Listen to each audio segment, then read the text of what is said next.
Dear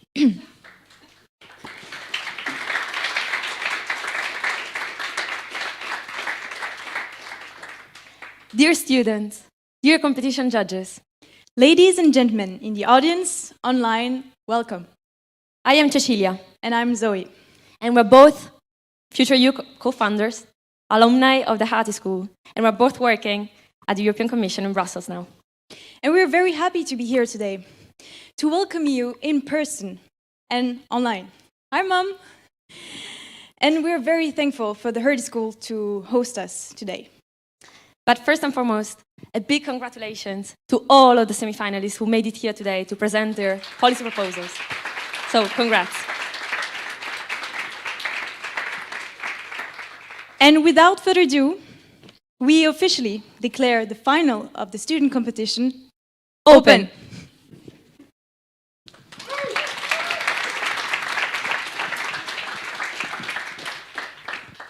Europe is going through very difficult times.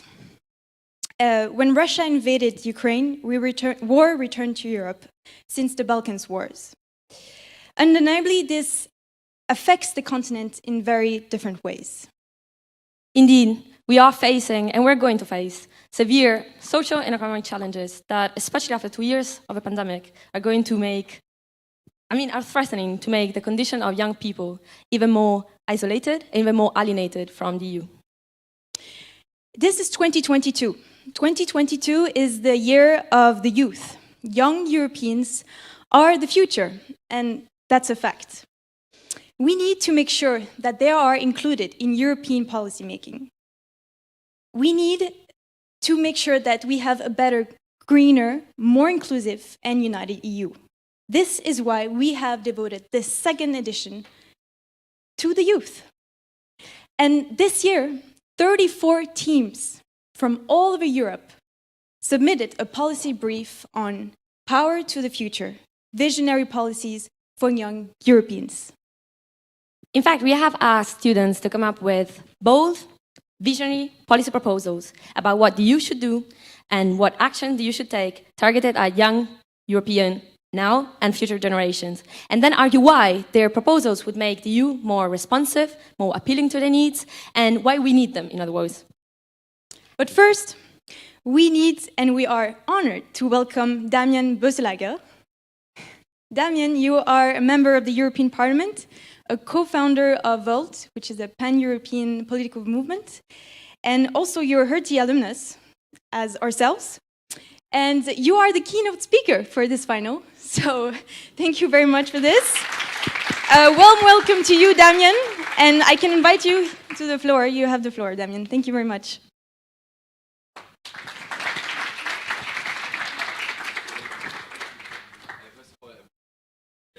For organizing this absolutely amazing event, and thanks a lot for inviting me to it. I have to apologize because my voice is almost gone, and I'm also a bit, let's say, here with my last energy because I just came back from a trip from the US and then went to the plenary, so excuse me if my thoughts are not completely stringent, but I'll try my best to make my most important points.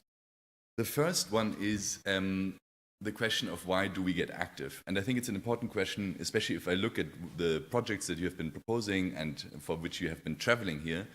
And the question is fundamental to my own journey into politics and into, let's say, societal change, if you want.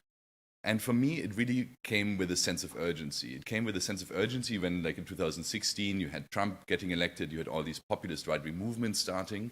And I somehow felt it doesn't really make sense that, you know, the problems that we have to deal with become bigger, they become cross-country problems, whereas these movements really want to go back to the nation state and say, like, look, we close our borders, we don't want migration, we don't want anyone to tell us from the European evil Brussels bubble how to handle stuff. We want to go back to the smaller level, if you want.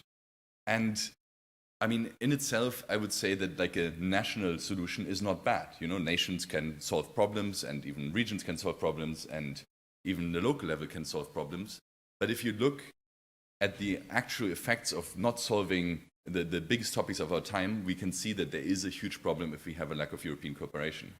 And one personal experience that I had been working in before is the field of migration and asylum, where you still see that because we don't have a European system, there are actually people who are severely suffering because of that. And now we can like fast forward, since back at that time, 2016 to today, and you can see that this has become even more true. And you have mentioned it just a bit, yeah, like the whole question of the pandemic, where it was absolutely certain that if we don't cooperate in a good way, we would actually have nations tilt against each other, bidding for vaccines, for example, or you would have, I don't know, no cross-border help with hospital beds, as it was, for example, in Strasbourg and in Freiburg, just across the border, and also actually some people from Italy being flown into Germany and other countries. So the pandemic is definitely just another very obvious example of a cross-border challenge. I mean, per definition. Climate change, also very simple, will never stop at the borders. And then you can go on, and obviously you will get to the question of Ukraine. And I think this, for me at least, and probably for many of you, has been a complete game changer in my mind, in just how I look at the world and how I even see Europe. And I remember that when we started with the whole idea of like, hey, let's integrate Europe further, let's unite, people often came to me and said like, yeah, Damien, but just don't use the peace argument. Peace, that's really something for the Second World War, and like doesn't really matter anymore. Don't think about it too much. We have to find a new narrative. And I don't think this is so true anymore. And this feeling that I had in 2016 of still being at the crossroads of either going into the nationalist direction, back to the nation state, or going into the more European direction and somehow, a functioning European democracy, is still there and extremely strong, especially also again after the elections in Hungary just last weekend, and with the polls that we can see in France for the coming weekend. So I think this battle for in which direction Europe is going is still very ongoing, and it's really important for me to get out of the spectator role and sitting on your sofa and think, oh, this is happening, oh, that doesn't look so good with the Hungarian polls, but to go into the active role, into the I want to change something, and also understanding that you have power to change stuff. I mean, if I have learned one thing from the last years, it is that, from being in your student room to think, okay, let's maybe build a European party, to actually, potentially achieving something, it's not such a fast step. I'm the same person than I was back then, just with more hair and more sleep maybe. But like, it's really not such a big change in myself. It was just a small decision of potentially getting active. And for me, this is really like a fundamental learning that I had to understand, is that we individually have power over where things are going. We're not passive participants in like this global game of politics that we read about in the news or of our societies, but we actually have individual power to change stuff. And so I'm extremely happy that you sit here now today with your ideas of what you want to change, and how especially you also want the European Union to be better, and how to make it more approachable, and how to help that the effects of potential inflation and increases and social effects and so on, that this is all brought together and tackled. That I think there was also an idea of bringing young people more into politics. So these are all amazing ideas, and I think you have already all won by being here, by actually bringing your ideas forward and making sure that we are active in shaping our societies and not just passive participants in something that's called democracy. So thanks a lot. I'm very excited to see at least the beginning, but then I sadly have to leave. But I'm very honored that I could quickly speak to you, and I hope you have a fantastic evening. Thank you so much.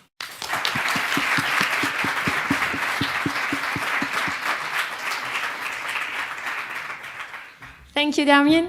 That was short but intense for sure. And by the way, if you haven't heard it yet, Damien was also the guest of one of our episodes. I mean, we have a podcast called The Visionary, and he was there to discuss with us and giving even more source of inspiration about what the youth can do to change the things in Europe. And in particular, he was compelling youth to join politics and change Europe from within the institutions, which is another idea that you might also, confront and discuss. But let's start now to get practical. And before we start, let me remind you a little bit of how this is going to work. Each team is going to have 12 minutes to present their proposal. If you remember, this morning you had 10 minutes, now you're going to have a little more, 12 minutes. Then you're going to have up until 10 minutes to reply to questions, 2 from the judges and up to 4 from the audience. Remember to keep the time, the time is going to run. So have a look at the timekeeper. The timekeeper is going to be there with a yellow card and a red card to just remind you of how much time you're going to have. Also, for the online audience, you can ask questions by using Menti. And there's going to be a code that you can use in order to just plug in your questions. We are going to make sure to read them.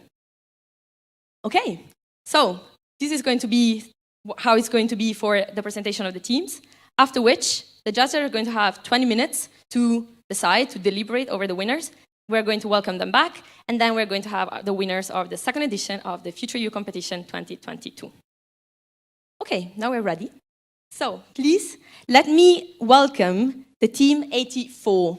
So team 84 is, please come to the stage. Yes. And team 84 is coming from Sciences Po, Bocconi, and Hertie. And they are Francesca, Giacomo, and Nicola. So come. The floor is yours, and good luck. Yeah.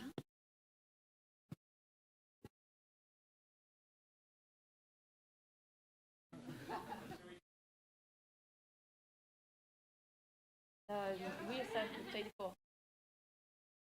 With the other?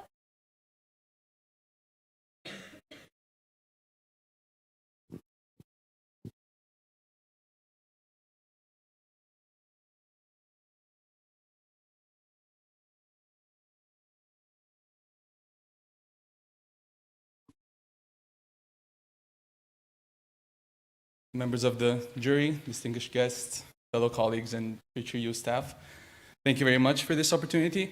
Me, Francesca, and Nicola are honored to be here and to be able to present our policy proposal regarding increasing youth opportunities for in remote areas of the European Union here at the futurEU finals. So we decided to address this issue because it is a major issue for youth Europeans and for the future of the European Union. We know that 12.2% of youths living in these areas are early leavers from training and education. And we know that their priorities lie in more quality jobs, better youth work opportunities, and more efficient transportation systems and other life and social benefits. So once we saw this data, we wondered if there was actually a further detachment from the EU in these areas. And we found out by looking at the Eurobarometer that 50% of youth respondents answered that they felt not very or not at all attached to the EU. So it becomes also a matter of making everybody feel EU citizens all across Europe. And this is a well-known issue. Policies have been brought forward to try and tackle the disparities between regions across Europe. However, we found two major backlashes in these policies. The first one is that European solutions have been blind to the rural youth binomial. This is true for policies and for funds. And this is the case for rural and cohesion policies, which do not properly tackle the new generations. And it's true also for youth policies, such as the YES package or the EU Youth Strategy, where they either do not focus enough on remote areas, or they do try and tackle and highlight targets to address these issues, this binomial, but then they fail to implement effective and significant solutions towards this issue. And a second policy issue we found was that the EU funding governance is overly complicated and produces then ineffective local implementation of the youth rural initiatives, mainly because funding projects are managed either directly, and this is the case, for example, for youth policies, or in a shared management way, which is more the case of cohesion policies. But if we want to address the youth rural binomial case, these both have some drawbacks. They both create detachment from the EU for the youths, and this is in the case of direct management because it is a centralized approach which lacks of the localized effort which is essential in these areas.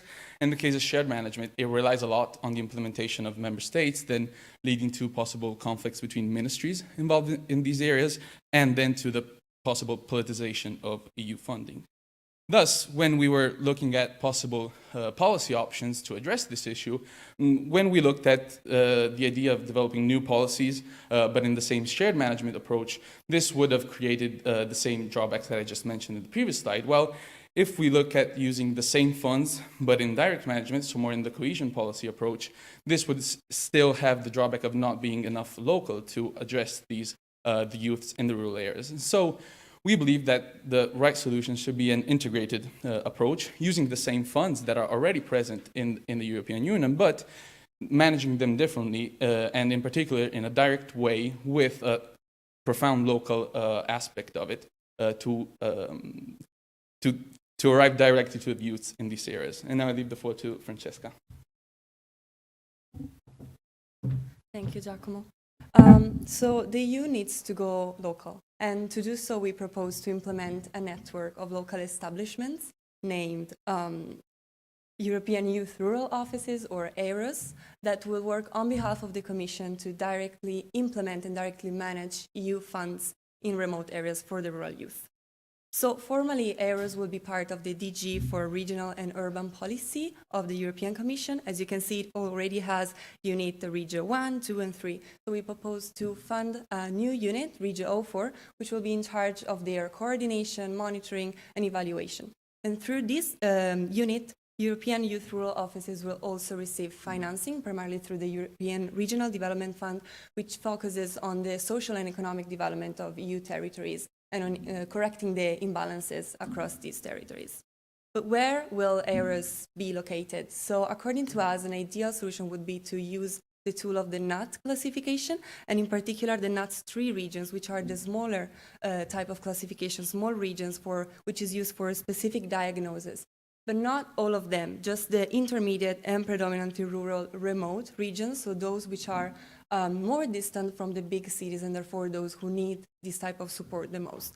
And from this picture, we just wanted to show you how these regions are not deserted areas. They do have a lively administration center where EROS will be working, but at the same time, they do have many remote territories that do need more support than other regions. So this is the map of the regions that I was telling you about. As you can see, they are many, so they don't have necessarily to be all 204. The geographical allocation could be depending on a series of criteria like population density, area extension, income per capita, so they may be even 50 less. The important thing is that areas become effective in the local territory. And they will do so through two main pillars. The first pillar will be action to directly manage EU investments at the local level. So through their own dedicated ERDF budget, they will issue grants tailored to local areas as well as contracts to local stakeholders to help them implement specific policies for the rural youth. For example, if they identify an issue in the school-to-work transition in a specific context, they can fund synergies between the school and the job market, for example, through more training specifically for youth people. And the second pillar will be a role of consultancy and support towards local administrations to help them apply and win further funding, for example, the cohesion funds, in order to then implement them more effectively and transparently, for example, to improve the transportation system of the region, which will also be beneficial for young people. And finally, we have envisioned a third characteristic of areas, which will be mobility. So local teams will be able to move around the territory in order to provide services on a case-by-case basis to the areas which are most difficult to reach in big areas. And that's the region. Thank you, Franci. So now I'll go through our timeline. Starting from January 2023, a dedicated team will design in all its details the proposal and will provide an impact assessment and a cost-benefit analysis, which will be forwarded to national authorities to get some feedback and eventually smooth and shape the proposal accordingly. Starting from January 2025, we will do an HR assessment that I will deepen in the next slide, and the proposal will be ready to be included in the 2028-2034 multi-annual financial framework. That we expect will be approved in December 2027. This will give us 1 year and a half to train our personnel and to select it in June 2029. And in this year and a half, we will also set our physical offices by cooperating with national and local authorities. In January 2030, we will be finally ready to go. Okay, let me now deepen these 2 points of AROS personnel, which we believe are crucial. First of all, with the HR mapping, we will understand how many people would relocate from European institutions to local areas, under which conditions, so that we will understand how many local agents we should contract and also which incentives we should provide. Also, EU officials will be selected based on their competencies and their knowledge of the language and the culture of the area they wish relocate to, while contract agents will be also selected by their competencies and by their knowledge of European values to make sure that everyone is ready for the task they have to pursue. They will have 1.5 years to train for these skills. And also we believe that this will bring benefits both to EU officials and both to contract agents. So in light of this, will EROS be a cost or a benefit for the European Union? We strongly believe there will be a strong benefit. Of course, EROS are a long-term proposal, so in the short term, it is likely that the most underdeveloped areas will face more costs than benefit, but this is what the proposal is there for, to allow these areas to catch up with more developed ones. Also, let's not forget that HR and budget allocation will be done through strict criteria, and that continuous monitoring and evaluation will be pursued for each EROS, its activities, and its results. What challenges will we face in this process? First of all, political feasibility. This is a two-phased challenge. We will have the acceptance from member states, which also links back to the third point, because some member states will have few or no EROS due to having few or no local remote areas. And also, we will face acceptance from local authorities, which may not like such a strong intervention of European institutions on their territory. Another challenge would be to implement a coherent policy throughout all the European Union and to effectively evaluate and monitor such a broad set of different activities. Though we thought about some ways to tackle these challenges, for example, of course, we will have to ensure that EROS will follow European, national, and local laws as any other firm or organization. And also we'll have to ensure a deep and constant dialogue with national and local authorities to be sure that no ideological clashes arise. Also, we will have to implement some guidelines and clear objectives for all areas to reach. By implementing our proposal, we will be able to provide a concrete response to rural youth needs by also giving them targeted resources, human and economic resources, and a targeted strategy. We will be able to get closer to European citizens with offices that, due to their flexible structures, will be ready to quickly adapt to changing needs and priorities of European citizens. Thank you very much for your attention. And a special mention goes to our colleague Margot Truk, which was too far to be here, but close enough to really be a pillar of this work. Thank you very much.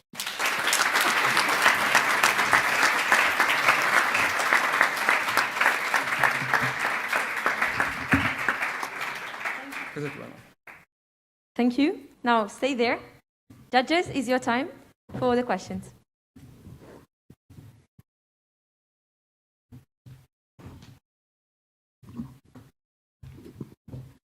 Okay. Can you?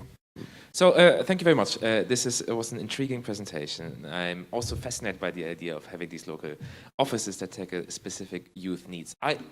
My fundamental question here is, what are these agencies actually going to do? Because it seems to me that you have a lot of cohesion money, we have a lot of regional funds at the EU level, and they provide a lot of the stuff that we were talking about, right? So trying to increase job growth in remote and poor areas, improving infrastructure, making sure that we have social funds as well that also help training people. So I wonder, what is it exactly, what would you expect these local offices to do differently from what is already there? And what is your idea of what youth-targeted policies should look like, other than what we've seen in the last 30 years? Yeah, thank you very much. I also found the proposal very interesting and tackling, I think, a very important issue. But one of the questions, I mean, you mentioned in the beginning that the EU needs to go local. And what really struck me when I was reading, listening to you as well, is that your idea is to put EU officials in the local areas. And I'm wondering here whether this is really the right approach, because you basically want to go local, so you need local expertise, and you might sort of mismatch if you come with a coherent EU criteria catalog rather than actually having people on the ground knowing the situation. Thank you. Feel free to answer now to the questions of the judges, and then we'll take the questions from the audience. Thank you for your questions. So first of all, let's start from the first question. Concretely, what will AEROS be doing? The difference with previous approaches is that AEROS will represent a more tailored approach to the local context. So while in the past, EU policies have been managed by the Commission at a centralized level or either shared with the national authorities, but implementing policies which are more homogeneous because they have to cover different types of territories across the Union. This type of approach would allow to have localized answers to localized needs. So this means knowing the ground, as you were saying in your last question, knowing what happens, what are the real problematics of each different types of area, and therefore provide a tailored solution to that type of area. That's the difference with our proposed solution. If you want to add something. Okay, about the second question, if you allow me to go back to our slide of, okay, yeah, basically, we think that one of the strong points of our proposal is to mix expertise of European officials and local agents. Of course, European officials can be empowered by the knowledge of the territory, and local agents can be empowered by the means of the European Union. For example, of course, there are local agents, but the problem is that they cannot work especially for their territory in European institutions. Our proposal will give them the opportunity to work for the EU in their own territory, and also will provide them with the new gateway for a career in European institutions. For EU officials, this proposal would spread reciprocal knowledge of different nationalities, and also to work in an area we think would be an invaluable experience also for a future career in central institutions, because you can see how things work on the field. So we think that this proposal would be very valuable both to EU officials and local agents, thanks to this mixing of expertise and different approaches. Okay, so is there any question from the audience? Yes. Okay, can you, Sebastian, keep your hands raised so that Tanguy can come to you with the mic.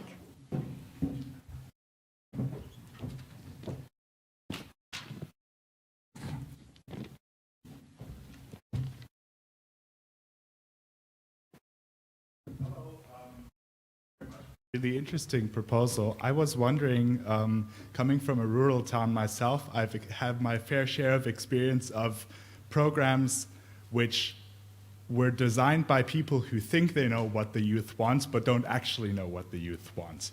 And I was wondering, the classic remedy for this type of program is to include the public management concept of voice, so that you have people actually, so youth from the region actually talk to the EU officials and give them their opinions. Do you have any mechanism for that already established? I didn't see it, but if not, is there a reason why you don't think this should be the case? Sorry. Is there already another question from the audience? Yes, keep your hands straight.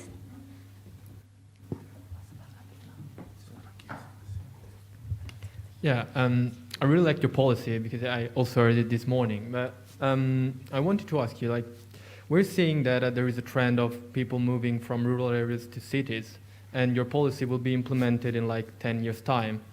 So how will you ensure that in the time that the policy will be actually active, people like younger generation in rural areas would like already left rural areas? Like, there is also like, this is a, I would say, medium long-term policy. Do you also have like a short-term part to ensure that when the policy will actually be implemented, there will still be youth in the rural areas?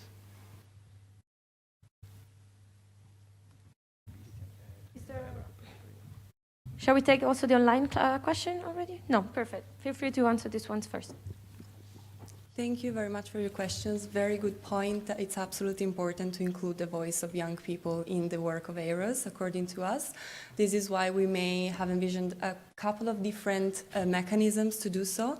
First of all, through the mobility teams, the agents or the EU bureaucrats will be able to move to the most remote areas and rural areas to ask people and collect relevant local data on how to implement certain projects. At the same time, we expect ERAs to have constant dialogue with local administrations, which hopefully will also be we will also comprise young people in their effort to implement projects in local areas. But probably most notably, we thought, we didn't include it in the presentation, but ERAs will also, in our idea, in our mind, give opportunity to young people to do internships there, and therefore in that way they will include also the voice and the inputs of young people in their proposals, because young people will be working in that environment and will be able to give their feedback.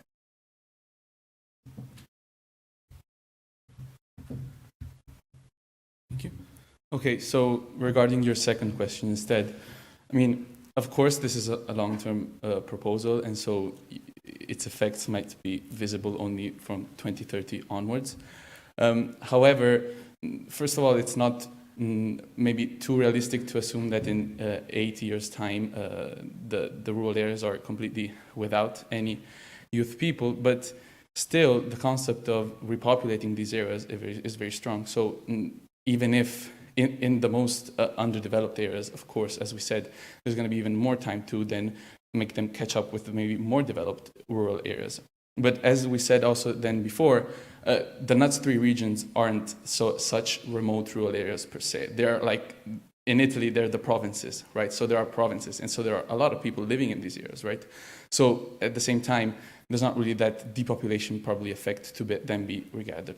Still, if we were to say, to want to do something in this time lapse, of course, there are several EU policy options that are already in place. And so one could try and, in the meantime, if these issues are highlighted, try to solve these in the meanwhile, while you start implementing all the phase. I don't know if you want to add anything. Okay.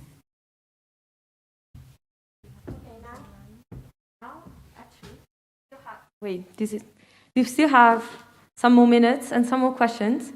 And Leah, can you please read out loud any question, if there is one, from the online audience? There's a question on the first pillar of your suggestion, and kind of expanding a bit what these initiatives could really look like through examples, and showing how these would really bridge the gap between the EU and these rural areas.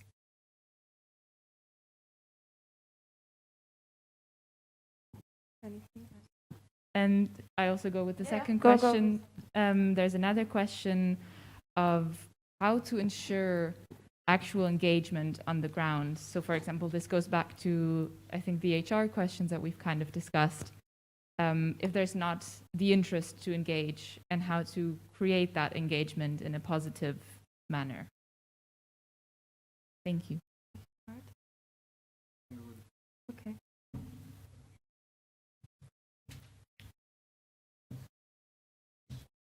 Okay, about the examples for first pillar activities, Francesca already talked about the transition between school to work, for example, or I mean, the strength of the proposal is that it is very local. So the ERA can really evaluate what are the specific problem for their area.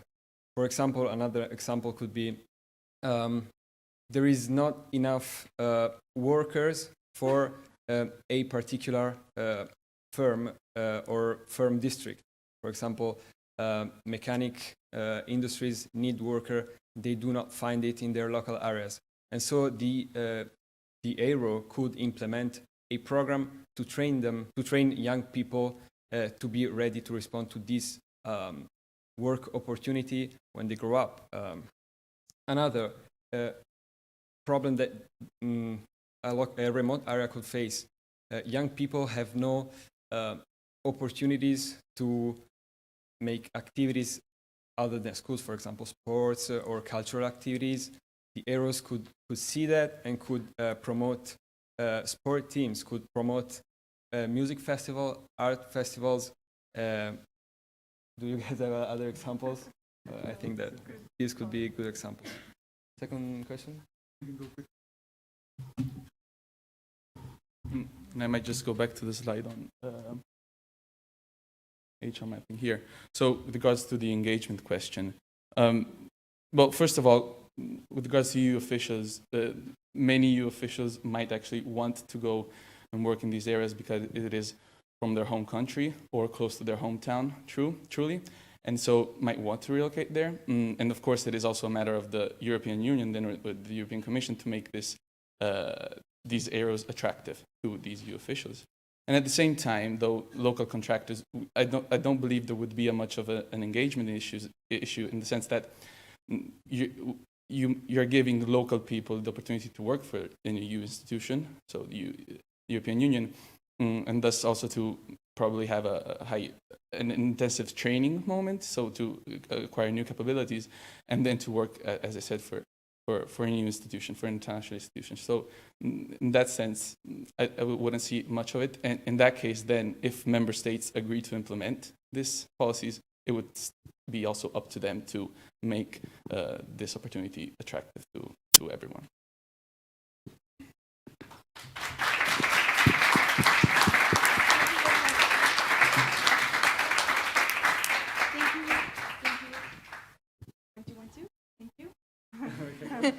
No, thank you very much. You may return to your seat. Thank you very much. Now let's turn to our second final team. Ladies, welcome. Please welcome a mixed team 54, Benedetta, Allegra, Carolina, and Federica. The floor is yours.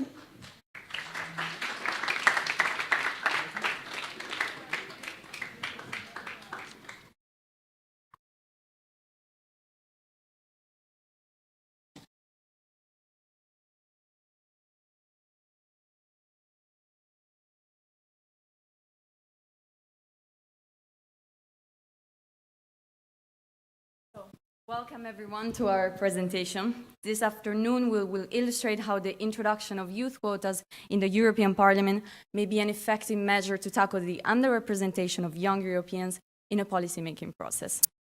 The lack of youth representation is one of the most pressing challenges in today's political scenario. In fact, the current demographic change is not only inflicting a greater social security burden on younger generations, but it is further aggravating the already existing gap between youth participation and representation in European policymaking. On one hand, in response to a rapidly aging population, governments raise the retirement age in order to maintain a balanced worker-to-retiree ratio and respond to a growing demand for a generous pension system, thus leaving higher taxes and contributions to young employees. But on the other hand, as the number of elderly increases, their preferences gain even greater political weight as the age of the median voter rises as well. And in turn, the interests of the young risk being marginalized and sidelined by policymakers. Now, this would not necessarily be a huge concern if such interests overlap with those of the elderly. However, evidence shows that young Europeans have distinct political inclinations with a greater concern for climate-related issues, for example, but not only. Younger cohorts are also less conservative on social issues and more aware of post-materialist ones, such as mental health and LGBTQ+ based discrimination. So there is also evidence that younger people are much more likely to see the benefits of a diverse society. For example, in France, 83% of young people see diversity as desirable, compared to just 53% among the 60+ cohort. Younger generations are also more likely to see racial discrimination as an issue to be addressed. For instance, around 2/3 of young Italians consider racial discrimination as an extremely serious problem, while just 31% of the elderly do. So this age difference is quite striking. Regarding the economic sphere instead, young Europeans are also more open to globalization.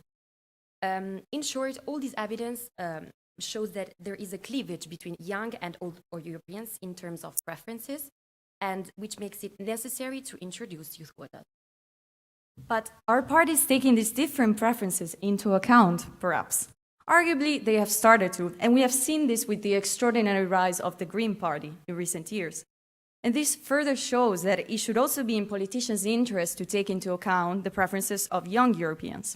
We have also seen with the latest election for the European Parliament that an increased participation of younger generations leads to higher turnout and support of pro-European parties.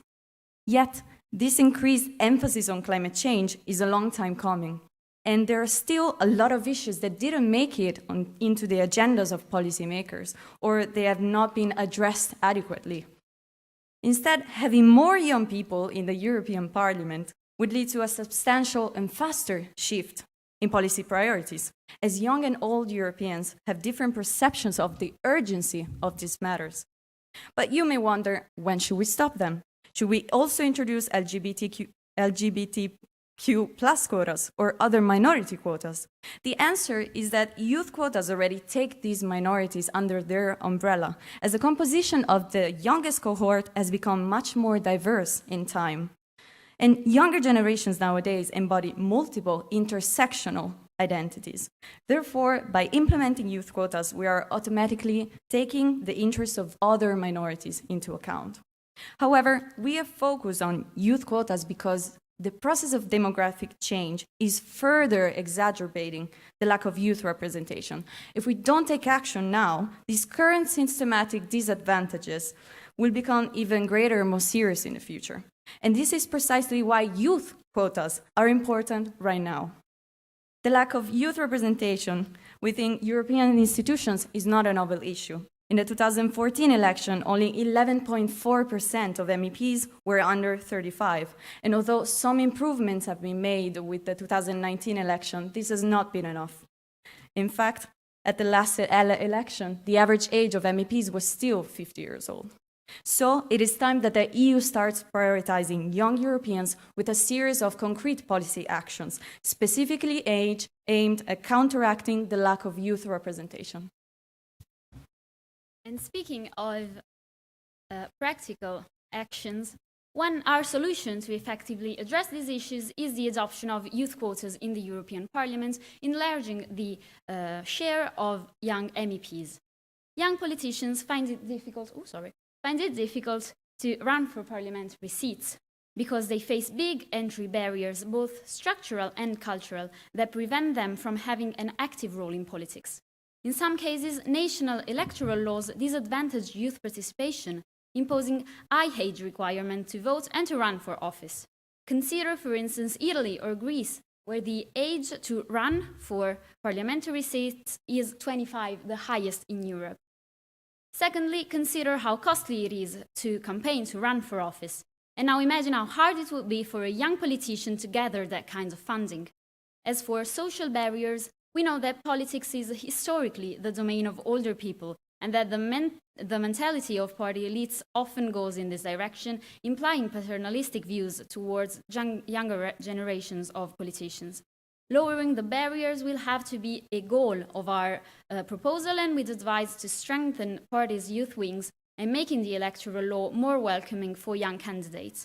Our timing is actually pretty good, as currently there's an electoral law reform being discussed, which entails symbolically setting the voting age at 16 and the age to stand as a candidate at 18.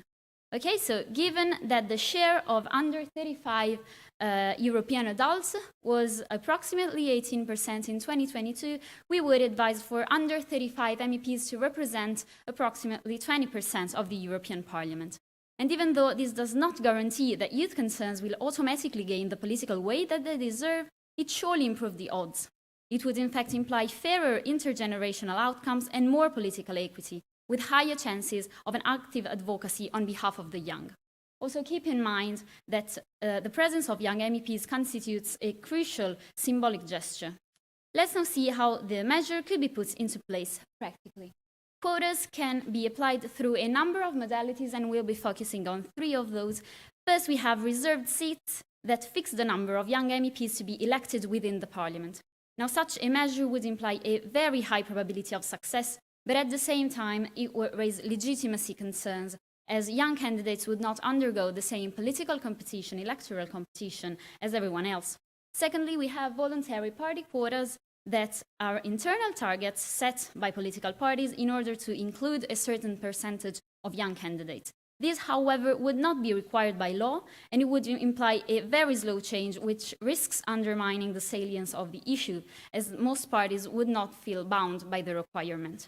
Third, and lastly, we have legislated candidate quotas that mandate that a minimum number of candidates are of the underrepresented group.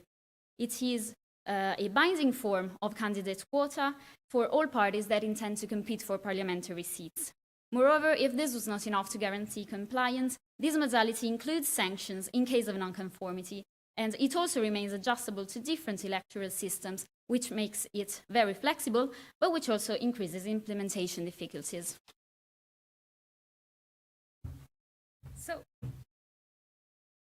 So we believe that within the European context, the most feasible alternative is represented by the legislated youth candidate regime.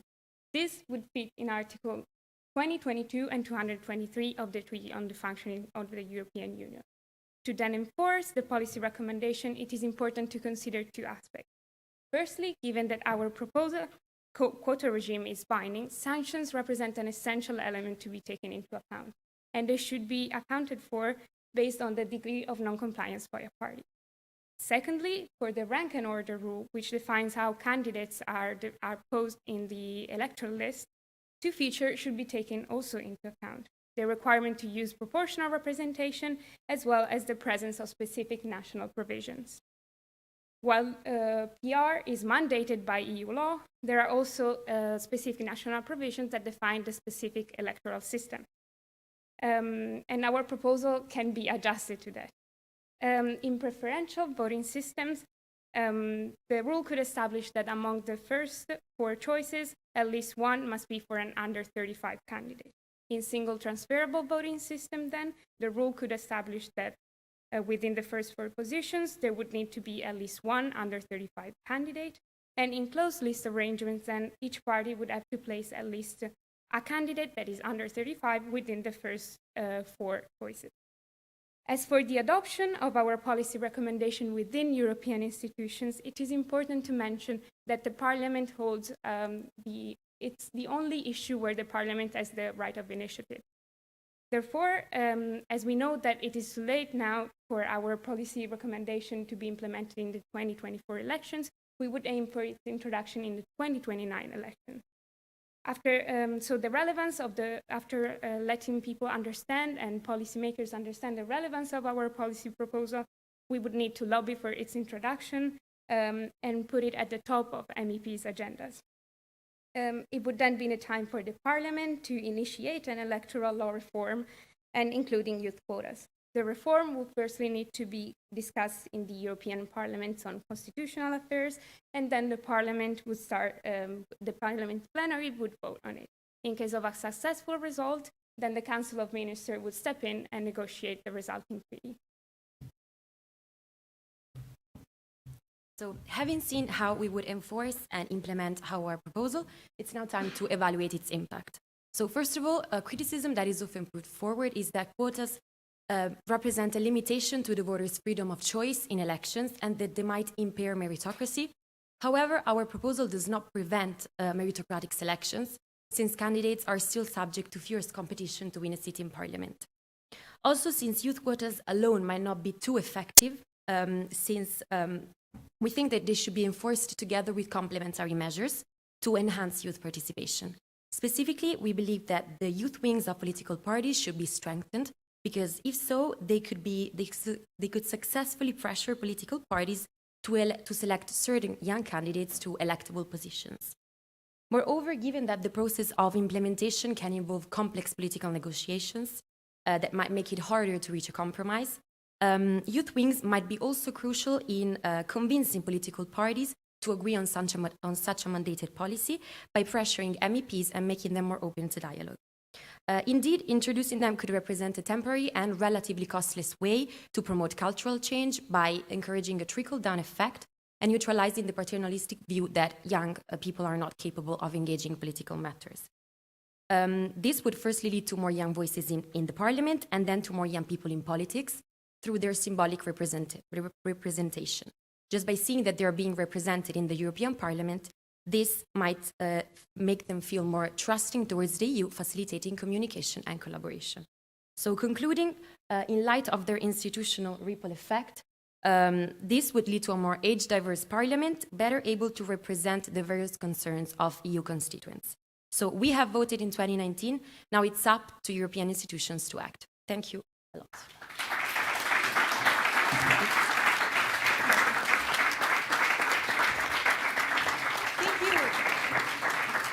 Thank you very much, Team 54. The judges, the floor is yours.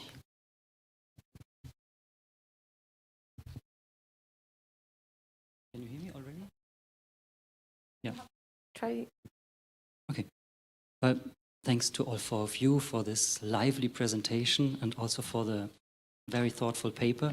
I fully agree with you. It's a disaster that most people currently in power will be dead at the time the world will enter the full chaos caused by the man-made climate change. So therefore, I'm very much in favor of empowering the youth, and I support your proposal that among MEPs we need a youth quota. However, do you also have a solution for the problem that the important posts within the parliament, so be it committee chairs, committee coordinators, group leaders, rapporteurs for important files, that they are mostly held by old, often white men, and the same is true for the political groups. MEPs normally vote with their political group, and again there the decisions are often taken by old, again white men. Put it differently, ensuring a minimum of young MEPs, I would say, is a necessary condition, but to empower the youth, it might perhaps not be sufficient. What would you say? Thank you. Thank you so much. I also have a lot of sympathy for this idea, and I like your discussion, also the discussion of entry barriers. I think it's very good. I think I have a question about about your policy alternatives. So you are opposed to reserved seats, saying that if we would introduce reserved seats, young people would not have to undergo the same competitive process when compared to other groups. But isn't this the idea behind quotas as well, that in a way we reduce some of the competition? I'm not saying that this is a problem, but if we're going to reduce competition anyways, why then not go for reserved seats rather than the quotas that you suggest?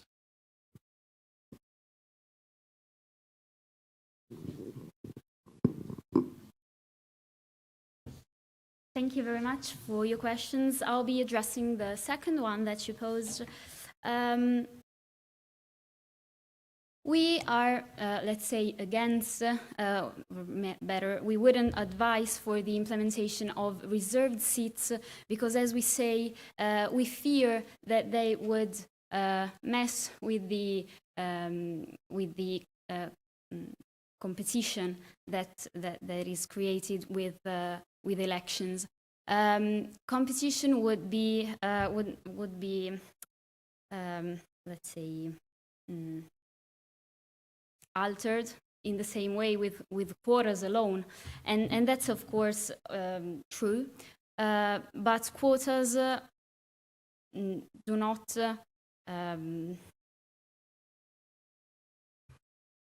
I mean, we believe that with quotas, the people that deserve to be represented will be represented. With reserved seats, the problem would be that the risk would be of a representation of people that do not deserve to be there. So, for instance, if a party doesn't have a strong youth wing, then probably it doesn't. A young person belonging to that party probably doesn't deserve to represent that party, and it probably wouldn't even represent the interests of the voters of that party. So that is basically our point.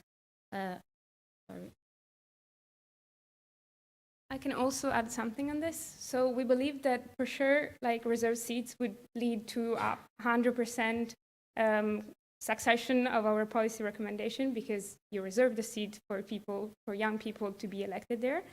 But it's a matter also of degrees and political consensus in a way, because for sure, in a way, it would be harder for reserve seats to actually go along the policymaking process within European institutions. It's, in a way, legislated candidate quotas represent a middle way between voluntary quotas, which are really hard to be actually lead to a successful result, and reserve seats. So in a way, we believe that they could be better understood and better and have like a quicker way to be actually implemented in the legislative procedure that we highlighted. So that's what with regards to the second question. With the first one then, I think that we have an example here by Damien, that it's not just a matter of holding seats in the most relevant positions for making a law a successful one, because as we mentioned, like the law reform, that is the electoral law reform that is currently passing through all the negotiations, is being promoted by Damien itself. So in a way, like he's one of the youngest MEPs in the European Parliament, but is making process for young people, and in a way is actually advancing his political ideas, and its political success are being seen in the parliament. So I would say that for sure it's an issue there, and having like leading and kind of reaching the position there to be the head of the committee is certainly important. But I mean, Europe is a democracy, and so it should not just matter the candidate, like the leader of the committee itself, but it should be a vote regarding the whole committee. To briefly add on that, it's also the matter of if there are more young MEPs, we also, for our objective, double the representation of young people. So also there will be much bigger pressure to, for example, not elect the old white men, you know, in leadership positions. So yes, it's also a matter of having more young people will lead to more pressure, also more pressure from the outside to elect leadership positions that are not only the old white men.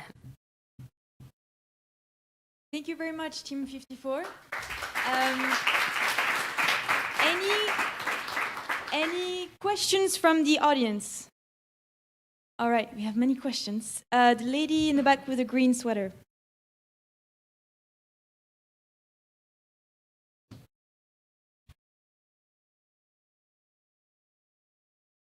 Yeah, thank you so much for your presentation, your proposal. My question concerns the capacity and the capability of parties in the European Parliament to actually find enough young people within their party to join the list. And I was wondering what kind of mechanism you have envisioned so that you can also support parties in finding enough people that are young who are able to join them on the list and to fill those quota. Thank you very much. Other questions? Here in with the yeah.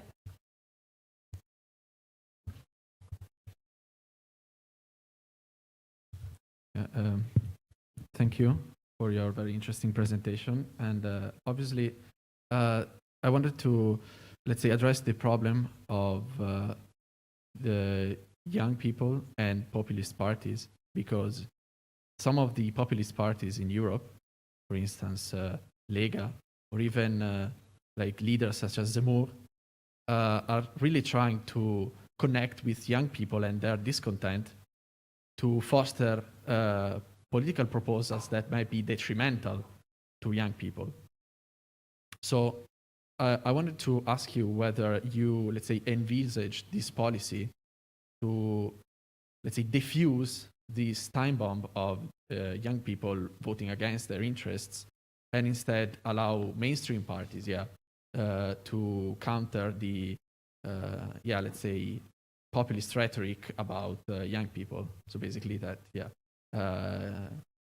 uses the distrust in institutions that young people have against them.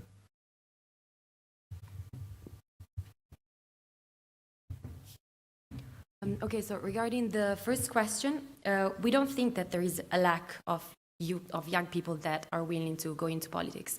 Just by looking around here, seeing a full room, but also by seeing that in the last parliamentary election, it was the highest turnout for young people. So they are willing to engage in politics and to show their ideas and to be involved.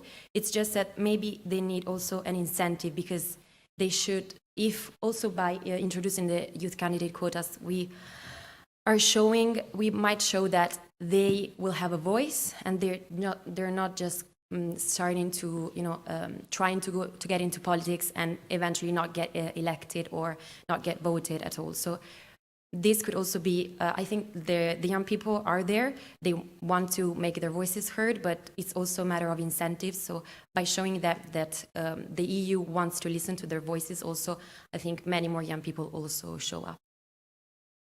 And, yes, and also, no. No, I just wanted to add that, as we mentioned in the presentation, we believe that youth wings would play a very relevant role in this.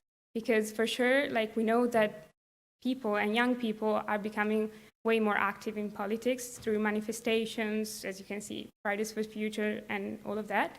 But still, they also are engaging more with parties, political parties.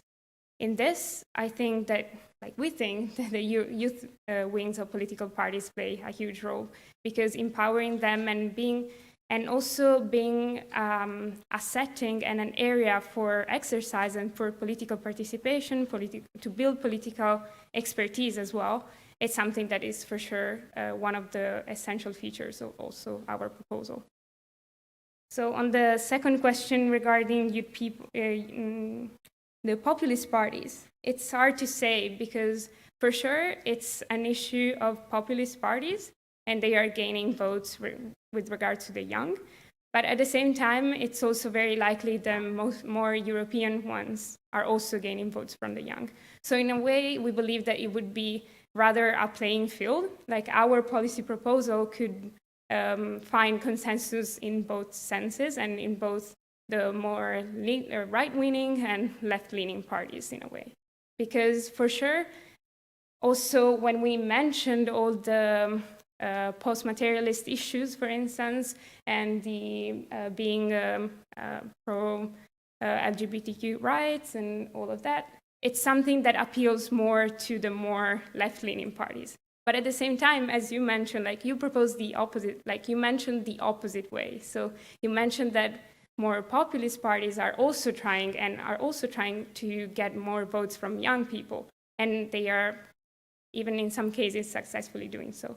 So in a way, we mentioned the way in which left-leaning parties and more progressive ones would be willing to implement such a measure, and you also mentioned the other way, so how more populist and anti-immigrant parties could also be willing to implement our proposal. In a way, it would be, I think, a balanced proposal that could be a bipartisan, probably, adoption.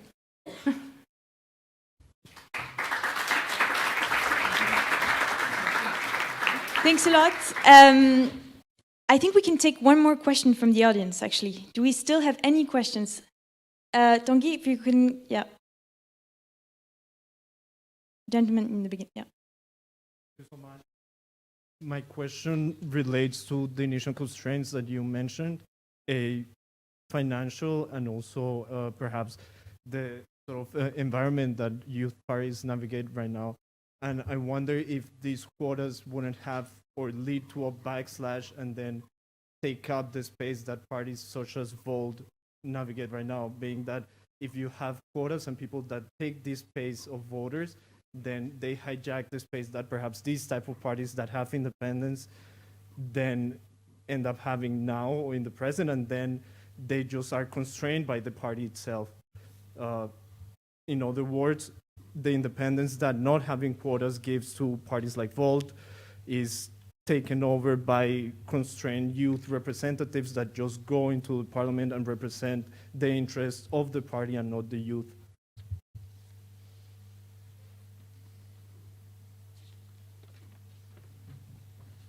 If I understood the question correctly, we do believe that, we hypothesize that we don't see youth quotas as a constraint, and we also don't think that the implementation of youth quotas is going to hijack the progress that has been made, for example, with climate change related issues, because we have mentioned it so much during the presentation. We believe that it's actually a push towards faster policy shift in these priorities. We believe that more young people in the European parliaments, these young people have distinct political inclinations.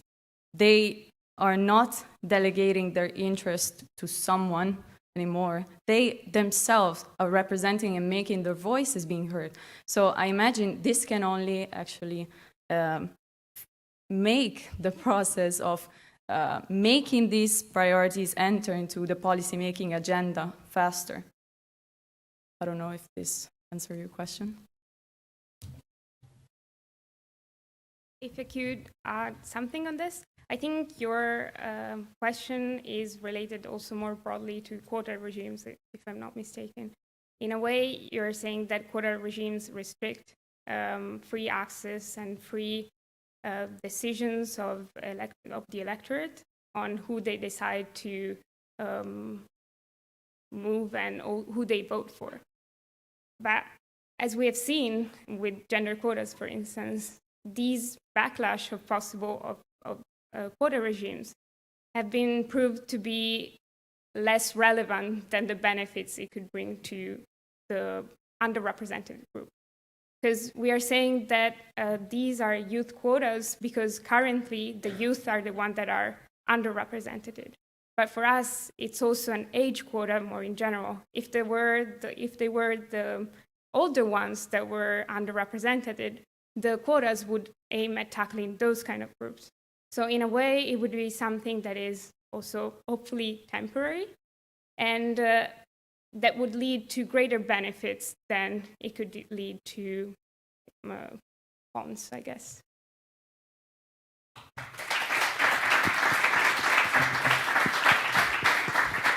Thank you very much. Thank you very much. You may return to your seat. Thanks a lot. Now I think it's time to invite judges to go to the consultation room and to elect our winner of our second edition of the futurEU competition.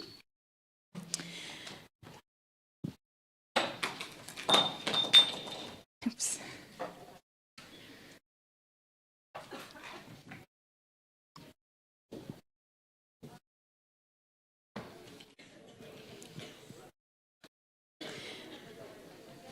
So just a few moments for the judges to go.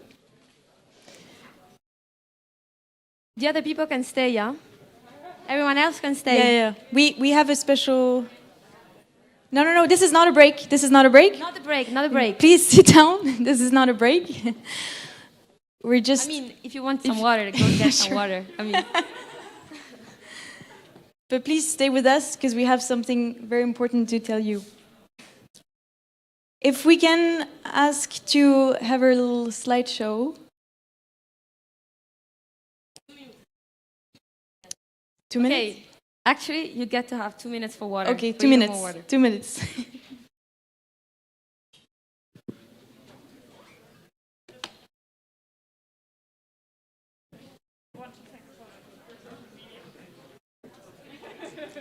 Sorry, a photo? Ah. Should we keep...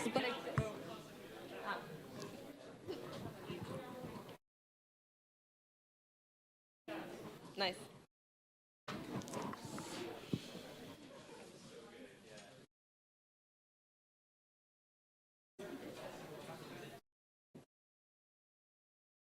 All right. Then I will ask Vicky.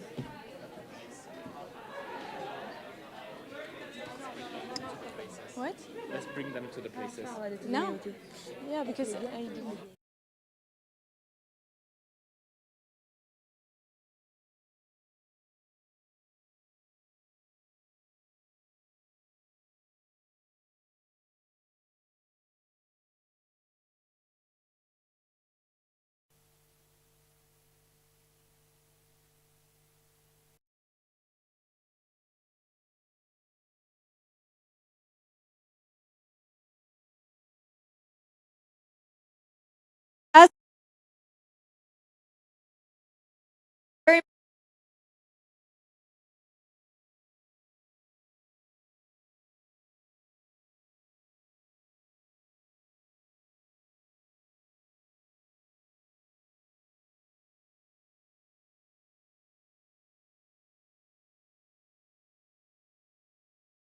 time.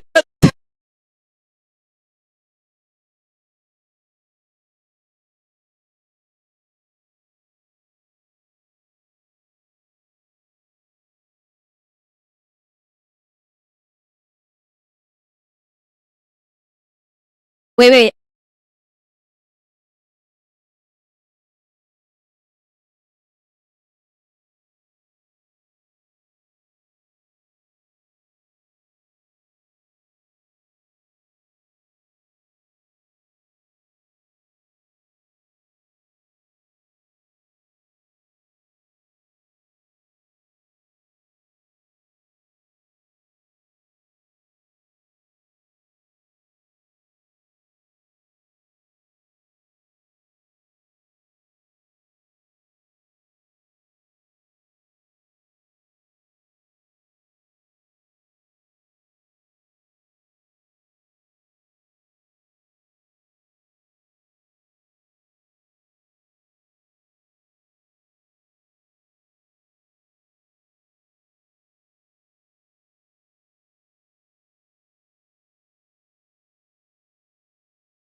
Yes.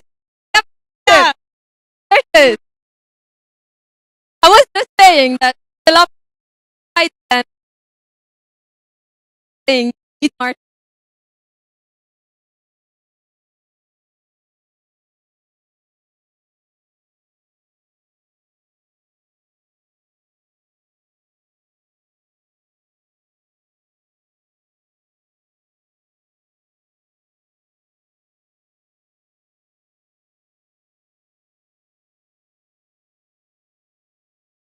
Us. And at that point, it was our turn now to convince our partners. So the Hattie School and the Jacques Delors Center. In other words, it was the pitching phase.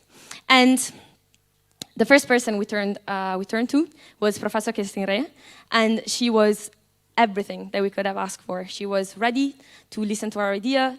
She was ready to support it. She was enthusiastic, even more enthusiastic than us. And she gave all the motivation, the confidence that we needed to actually start working. And I would say that that was the moment where futurEU started. But we have to say that the competition was not with us from the beginning, though. We have to give credit to Ricardo, who is here with us. Shout out to Ricardo. Shout out to Ricardo. Because Ricardo had the idea of the competition, and that's when everything started. By now, we are in spring 2019, right? Yes, that's true. But at that time, there was only one of us who was in Berlin. The rest of us were on exchange or on professional year abroad. And so, but still, as you can see, we still met online every week to prepare for the competition. And yeah, so we were looking for funding, support, and thanks to our three key partners, the Jacques Delors Center, the DAAD, and CIVICA, we actually managed to go quite quickly. So Jacques Delors Center, they gave us direction in structuring the competition and finding the topic. The DAAD gave us funding, and CIVICA gave us the opportunity not to only be focused on the Hertie School, but also to expand our network to 7 other European universities of social sciences. I said that we were in March 2019. All of that took months. So we got to March 2020, and as we all know, COVID happened, and we had to postpone our competition. Yes, but if we go a bit further in the future, we're now in summer 2020, and we were still very convinced about organizing the competition amid the pandemic. So we built the website, we set the rules, we decided on the topic of the competition, and we launched our social media campaign. Yes, and the other thing is that we started spreading the word. Again, it was the midst of the lockdown, and we had to convince students, so actually, first of all, to let students know about us, because no one knew about us, and then convince them to actually sign up for the competition, which was no easy task. It really wasn't. You bet. And actually, we have to thank for the promotion Maryse, because without Shout out to Maryse. Yeah. I think Maryse, you're really the chief of promo. Yes, also, it has to be said, we couldn't have done it only us 5, and that's when the first new member joined us, namely Victor. Now, shout out to Victor. And together, we managed to successfully launch the first edition of the futurEU competition, still online, of course. All right, now we have to tell the audience how we got even bigger. Even bigger. Even bigger means that after the first competition, we were very proud of what we achieved. We were very proud, and we decided that we needed to go for a second round. However, it was really not all fun and games. It was also a huge amount of work, and we really needed to include more people. And that's when our other 5 new members reached us. So an applause now and a shout out to Leah, woo! Disha, Beatrice, Kira. Kira is there in the back. I don't know if you can see her. And Tanguy. We also have to thank our incredible campus leaders. Campus leaders are students from CIVICA universities who helped to spread the word about our competition. So this was crucial help. So I would like to give a round of applause for Mahmoud, Emma, Roxana, Clémence, and also Catherine and Laura, the other campus leaders who were following us online. And here we are, 3 years later, we built an initiative. We reached thousands of students across different campuses in Europe, and we launched 2 competitions. Our Francesca even got recognized with the DAD prizes for the efforts of the futurEU. And here we are today. Yes, we are live on Twitter, Instagram, LinkedIn. Please follow us. We also have launched 2 podcasts, Ask futurEU and The Visionary. Actually, Chichi, could you tell us a bit more about the 2 podcasts? Of course. So we have 2 podcasts, The Visionary.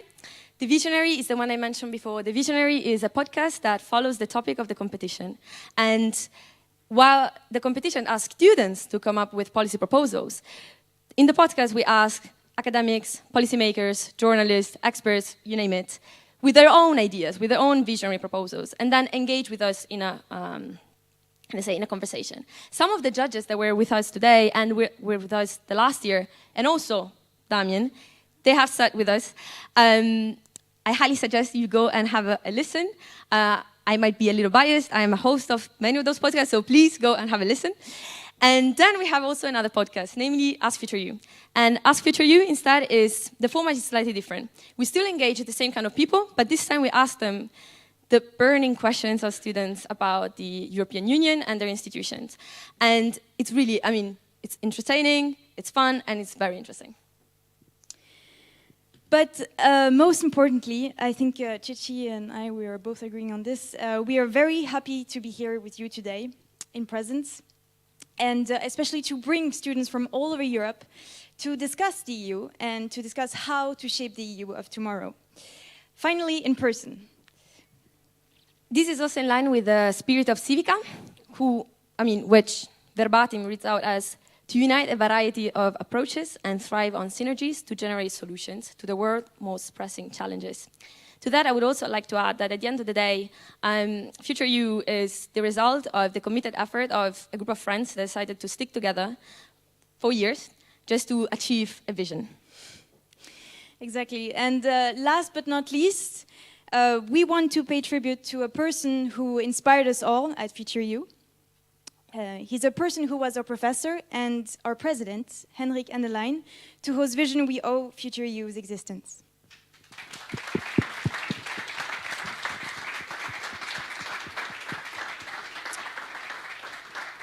Thank you very much.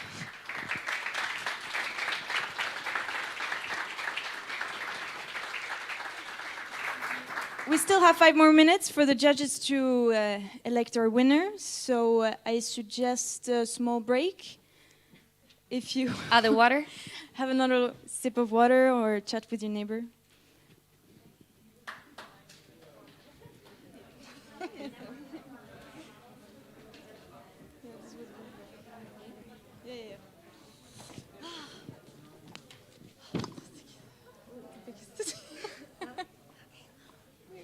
It went well, no?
No? Yes? Okay, everyone, second water break, and let's go back.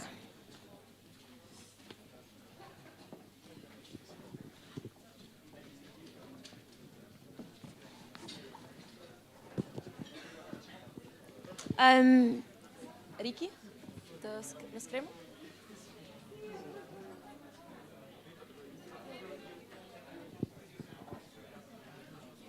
Are we with the video? With the video? See?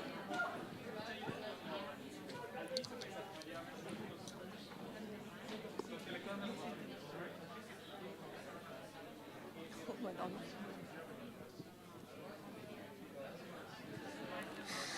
Okay, are we ready to start again? Yes, I say we are. Welcome back, judges. Nice to have you here again. Before we go on, actually, we had a small, very quick, but very grateful surprise for you. So, a small video, so if you can start it. Thanks.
Right.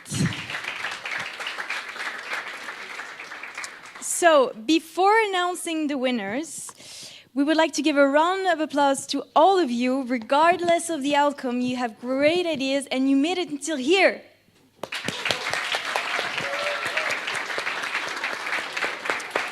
Congratulations. So we would like to give you certificates to all semi-finals team, and for that I will invite Francesca and Disha to come with me to the stage. And as soon as you are ready, I will call our first team, Team 73. Can we get Team 73?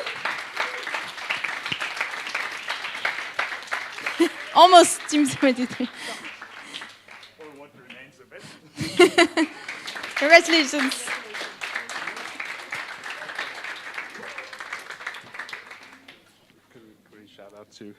Quick shout out to Rosa, who was, I was not a single person team, of course, who unfortunately couldn't make it tonight, but she was very, very happy to work on this and to get to know all of you. Team 94, can we have Team 94 on the floor?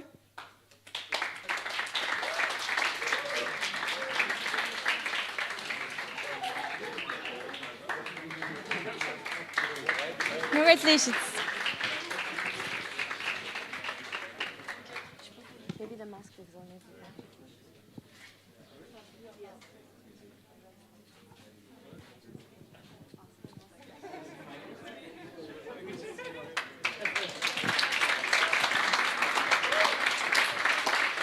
Can we have Team 36? Team 36?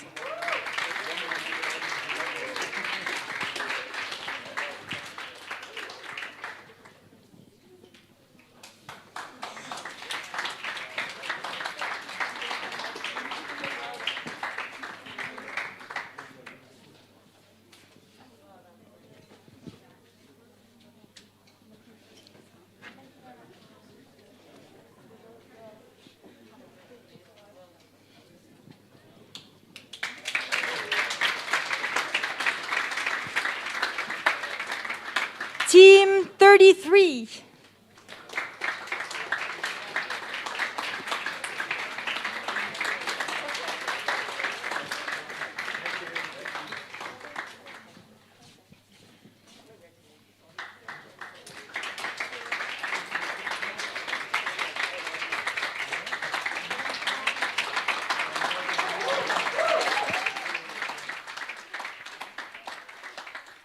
92. 92.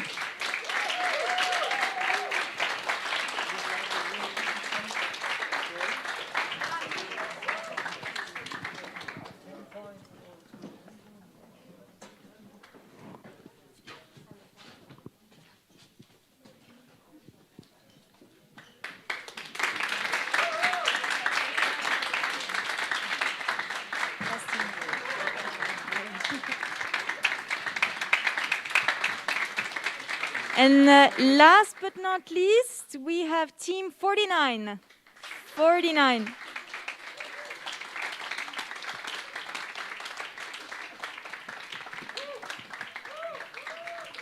Congratulations.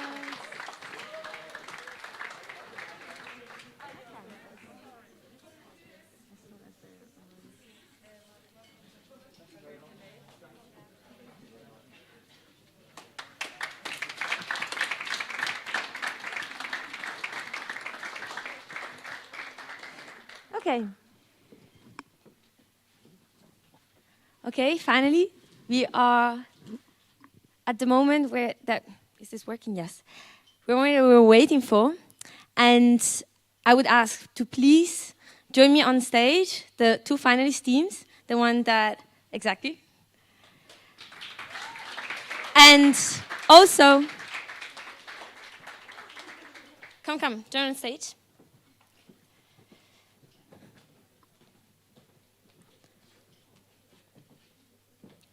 And also the chairman of the second competition, the judge, exactly, to announce the winner of the competition.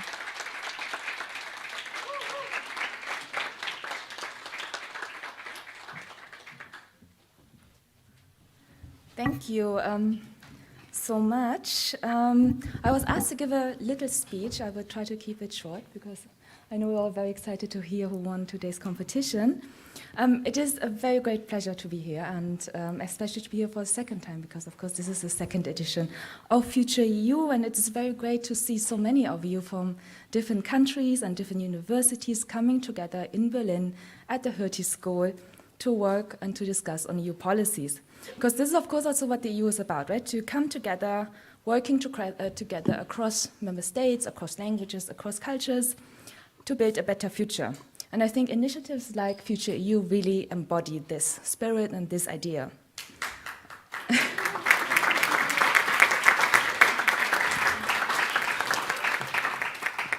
And this year you were asked to propose bold and visionary policies to address EU action oriented to next generations, and arguing why it would make the EU more responsive and more appealing to your needs, to their needs, to your needs.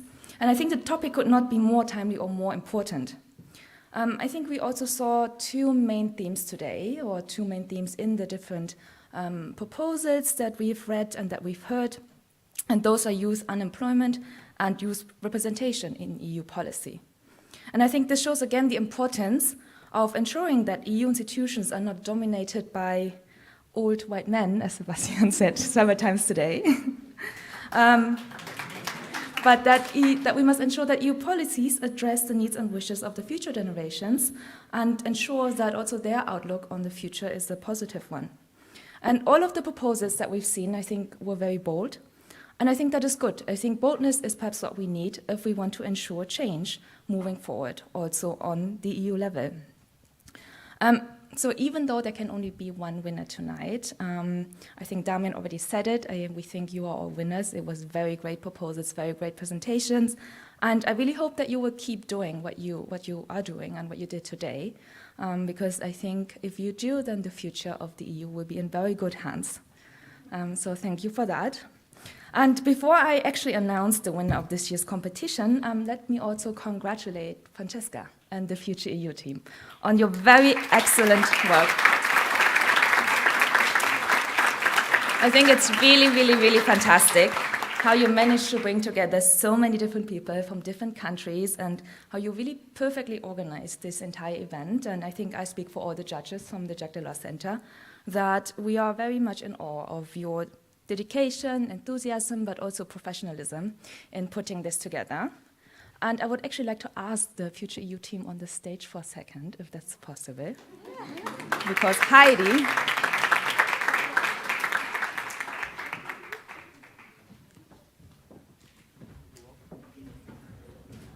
Oh, now it's very crowded, sorry.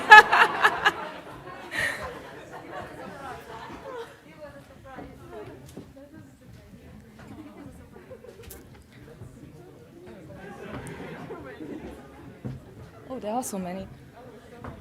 So I think a round of applause is in order.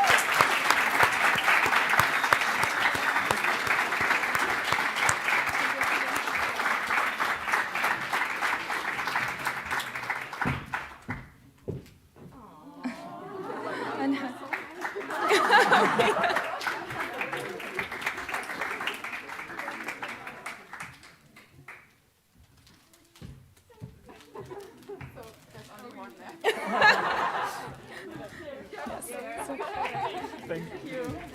Well, thank you. Yes, and sorry for this confusion of moving up and down the stage. But no, really, thank you so much. We really, really appreciate all the work that you've put into, and we're very much impressed by how well you did it and how well everything is organized. And thank you.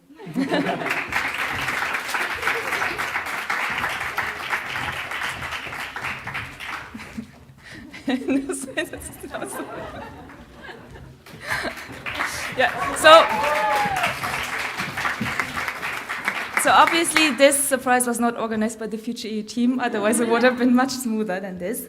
But now on to why I'm actually up here, and that is to announce this year's winning team. And I have to say it was a very, very difficult decision. So we had very intense discussions actually in the judges' room. We had some disagreements perhaps, but in the end we decided to choose the proposal that gives the next generation and the youth a seat at the table and perhaps also paves the way for more structural changes going into the future. So the winning team is Team 54 on the quota.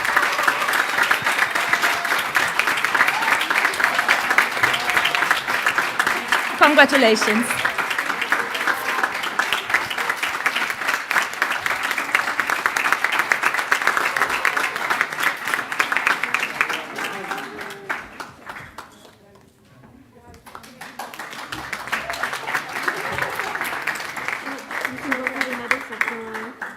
Of the finalists.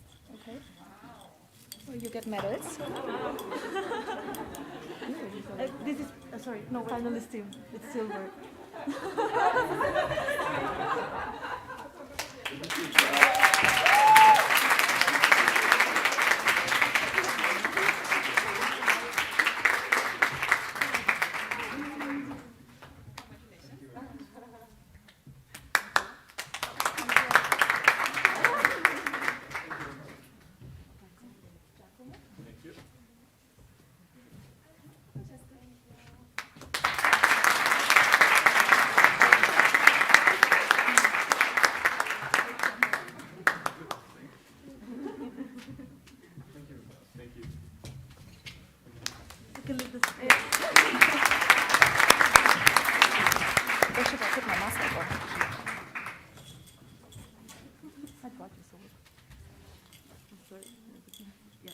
And now on to the gold medals.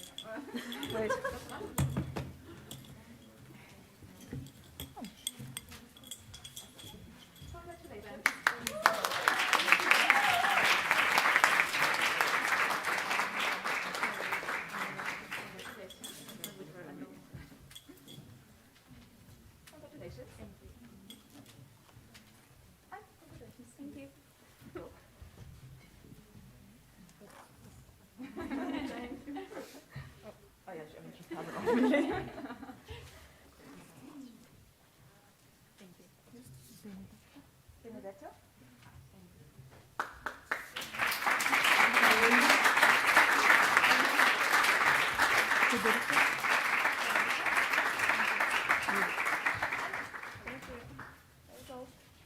Thank you very much. Thank you for all. Congratulations. Congratulations. If you want to say a few words, you can. Otherwise, you can, your choice. Okay, fine. You can also just leave the floor, the stage if you want. I mean, let's vote during the next elections, I guess. Nice.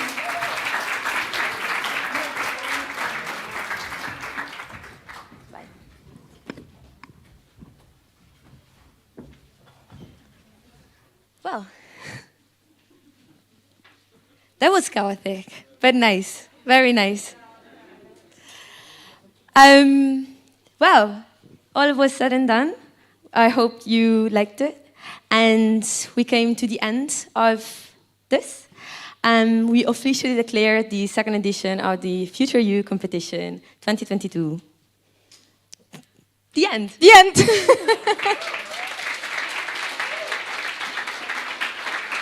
Now, thank you so much.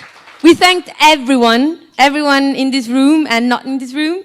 And thank as well to the audience who is sitting with us today.